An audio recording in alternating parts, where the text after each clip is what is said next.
Barbados to introduce a medical marijuana industry. The Beaches project is in jeopardy. The gaming sector to be taxed, and Barbados ranked one of the world's unhealthiest countries. It's Thursday, March 21st, 2019, and time for your Barbados Today morning news update. Thanks for joining us. I'm Carol Williams.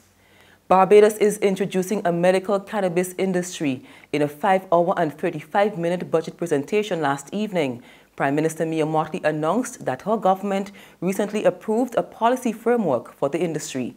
At the same time, she said no decision has been made regarding the use of cannabis for recreational purposes. And this will produce value-added products for global export and domestic consumption.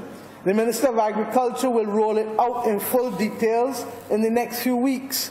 But the framework includes stringent regulatory and traceability guidelines to guarantee the quality, safety and efficacy of the products being produced and consumed for medical use. In other words, you can't say that any grass is grass. Ensure the health and safety of consumers of medical cannabis and its byproducts are adequately protected by appropriately regulating the importation, the sale, the distribution, the possession, the purchase, the manufacture, the cultivation and the personal consumption of medical cannabis. The 4 basic pillars of the program, sir, will be: 1, because this is who we are, research and development. We need to partner with the best schools that we can, as we will with the University of Guelph and others, University of the West Indies, with respect to research and training. 2, we have to have the appropriate regulatory framework and the appropriate licensing regime. You just can't operate without a licensing regime and a regulatory framework, and the Attorney General is responsible for drafting those. 3, that there must be training and certification, as I said, to ensure the safety and efficacy of the products. Meantime, the multi-million-dollar Beaches Resort project in St. Peter by the Sandals Group may be pulled from Barbados or stalled. In making the major announcement, the Prime Minister said her administration will not bow to the extensive demands being made by the hotel chain. The family brand was earmarked for the former Almond Beach Resort, with minor construction having started last year. The 600-room facility was expected to include a 6-lane bowling alley, water slides, an on-property train, a zip line, and numerous global gourmet restaurants. But Prime Minister Mottley indicated that the company was demanding too much and the country would be on the losing end.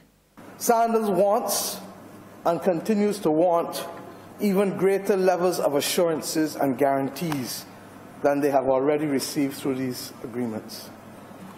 Sir, assurances that government and guarantees that the government of Barbados would indemnify them if any future parliament at any stage in the next 40 years were ever to tax them for anything in the industry or for any other goods and services that others in the industry were paying taxes for. Mr. Speaker, it was essentially a position taken by them to make total the range of protection that the group will have against the possibility of any future taxation for the next 25 years in full and 15 years through extension in this country. Sir, we are running a country, not a company.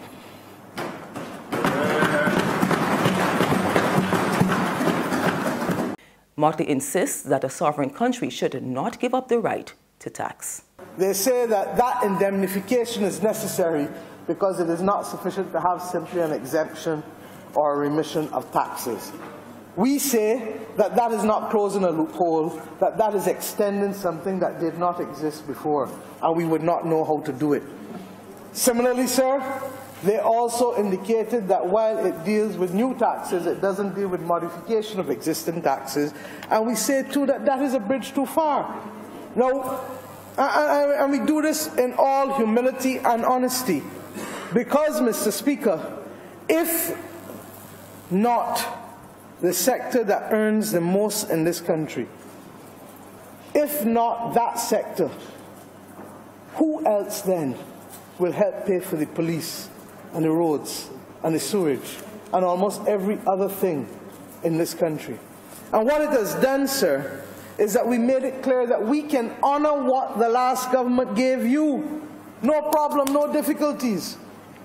And when asked which other countries in the region they have it in, I am yet to be told, but I know it's not Turks and Caicos, and I know it's not Jamaica, and I know it's not a number of the other countries. So that, Mr. Speaker, how could we do it? Staying with the budget, new tax measures and adjustments to levies were also announced. The room rate levy in the accommodation sector is increasing by 75% from next month. Changes are also coming to property tax rates.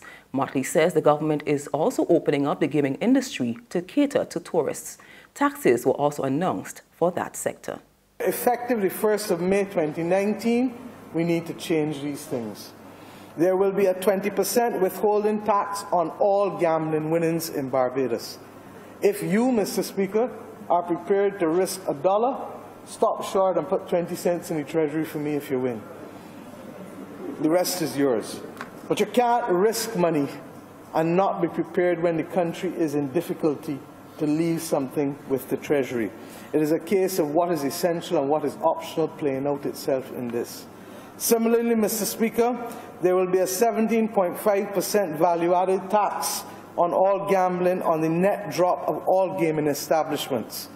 Gaming establishments have until the 1st of January 2021 to change out all of the current old slot machines to auditable new machines.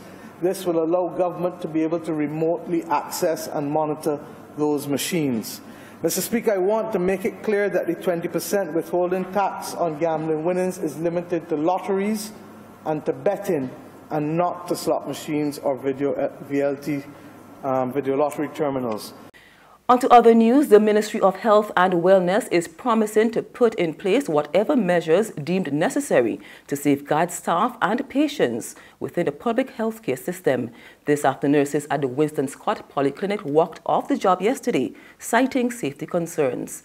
In recording his concern with the aggressive and threatening behavior exhibited by some members of the public, Chief Medical Officer Dr. Kenneth George said the ministry has a no-tolerance stance on bad and lawless behavior.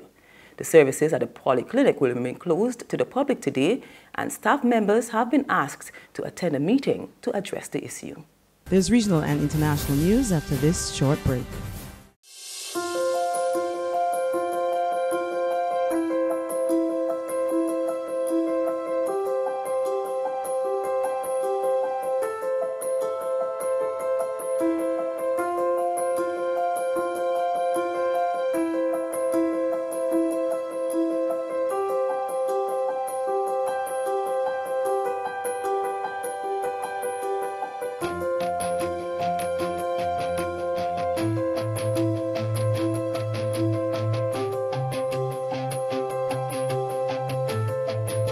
Barbados Today, news you can trust.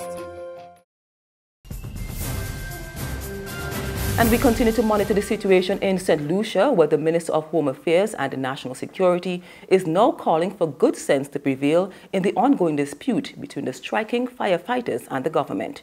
We get the details from HTS News Force.